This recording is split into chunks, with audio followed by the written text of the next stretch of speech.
নমস্কার, আপনারা দেখছেন খবর সময় বাংলা। আপনাদের সাথে আমি গৌতম সিংহ। এই মুহূর্তে আমরা চলে এসেছি ফুলবাড়ি 2 গ্রাম পঞ্চায়েতের পশ্চিম ধনতলা এলাকায়। আপনাদের জানিয়ে রাখি, পশ্চিম ধনতলা এলাকায় একটি পরিবার নিজের মেয়ের বিয়ে দিতে অসহায় হয়ে পড়েছেন। অসহায় পরিবারের মেয়ে বিয়ে দিতে পারছেন না, দীর্ঘদিন থেকে সেই অসহায়তায় ভুগছেন। আর সেই খবর দেওয়া হয় ফুলবাড়ি 2 তৃণমূল কংগ্রেসের নেতাদের কানে।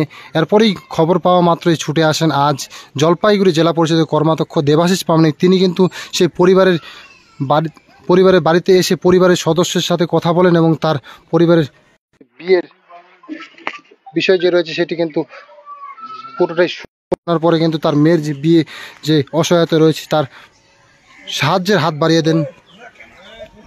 আমরা এই মুহূর্তে শুনে নেব সেই জলপাইগুড়ি জেলা পরিষদের কর্মাধ্যক্ষ দেবাশিস পাবনিকের কাছে। তিনি কিন্তু পুরো বিষয়টা পরিষ্কার করে জানাবেন। আর দাদা, আজকে কোথায় এসেছেন এবং কি করলেন একটু বলবেন? এটা আমাদের ফুলবাড়ি 2 নম্বর গ্রাম পঞ্চায়েতে পশ্চিম ধনতলা। প্রথমে আমরা সুনীল বর্মন, ওনার মেয়ের বিয়ে, খুবই গরিব উনি, ওনার 19 তারিখে মেয়ের বিয়ে। আমাদের এলাকার পঞ্চায়েত সদস্য এবং আমাদের বুথ সভাপতি এখানে রাজু যারা আছেন তারা বলেছিল যে দাদা ওনার অবস্থা খুবই খারাপ, মেয়ের বিয়ে দিতে পারছে না, তা কিছু আমাদের দলের তরফ থেকে আর্থিক সাহায্য দিতে হবে।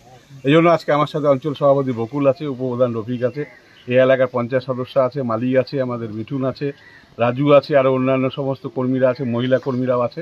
সবাই মিলে এসে আমাদের দলের তরফ থেকে, তৃণমূল কংগ্রেসের পক্ষ থেকে ওনাকেও কিছু আর্থিক সাহায্য করলাম। এবং তারপরে আমাদের একজন তৃণমূলের বহুদিনের পুরানো কর্মী মোহাম্মদ ইসমাইল, উনি এর আগেও হার্টের অপারেশন হয়েছে, উনি খুব অসুস্থ হয়ে আছেন, বাড়িতে দীর্ঘদিন ধরে চলাফেরা ঠিকমতো করতে পারছেন না, ওনাকেও আমরা কিছু আর্থিক সাহায্য দিয়ে গেলাম। এবং আমরা বললাম যদি ওনাকে কলকাতায় নিয়ে যেতে হয়, পিজিতে যদি ব্যবস্থা করতে হয়, গৌতম দাকে দিয়ে আমরা ব্যবস্থা করব এবং যাতে কলকাতায় নিয়ে যেয়ে চিকিৎসা করা যায় সেই ব্যবস্থা করব।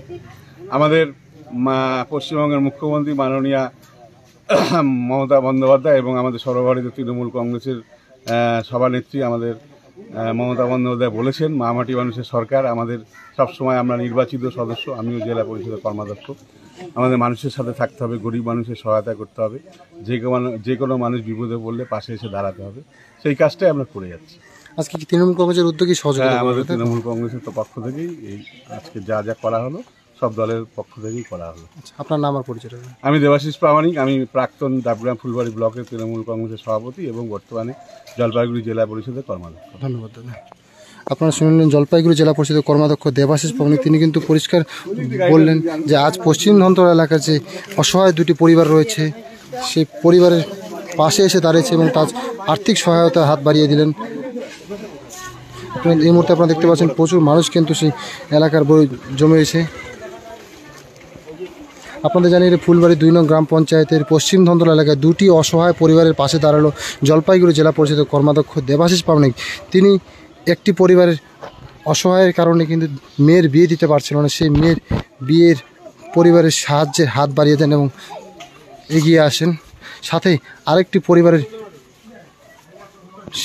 সাহায্যে হাত বাড়িয়ে দেন, যেটি তিনি কিনা দীর্ঘদিন থেকে বিভিন্ন সমস্যায় ভুগছিলেন। অবশেষে তার চিকিৎসার ব্যবস্থা করে দেবেন বলে জানান জলপাইগুড়ি জেলা পরিষদের কর্মাধ্যক্ষ দেবাশিস পাবনিক। এই মুহূর্তে আমরা রয়েছি ফুলবাড়ি পশ্চিম ধনতলা এলাকায়।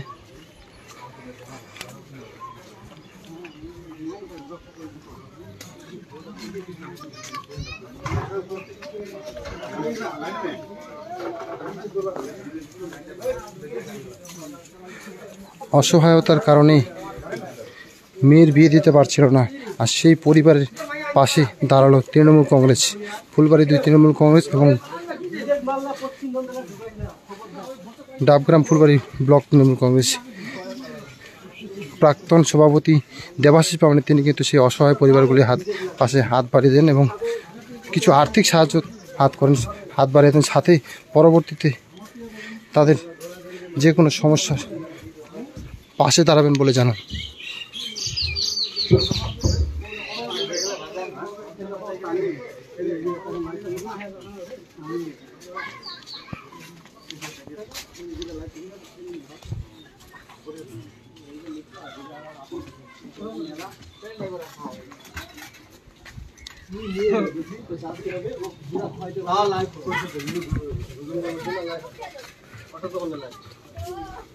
লাইভটি এখানে শেষ করছি। পরবর্তী লাইভে আপনাদের সঙ্গে আবারও যুক্ত, ততক্ষণের জন্য খবর সময় বাংলা চোখ রাখুন। ফুলবাড়ি থেকে গৌতম সিংহ, খবর সময় বাংলা।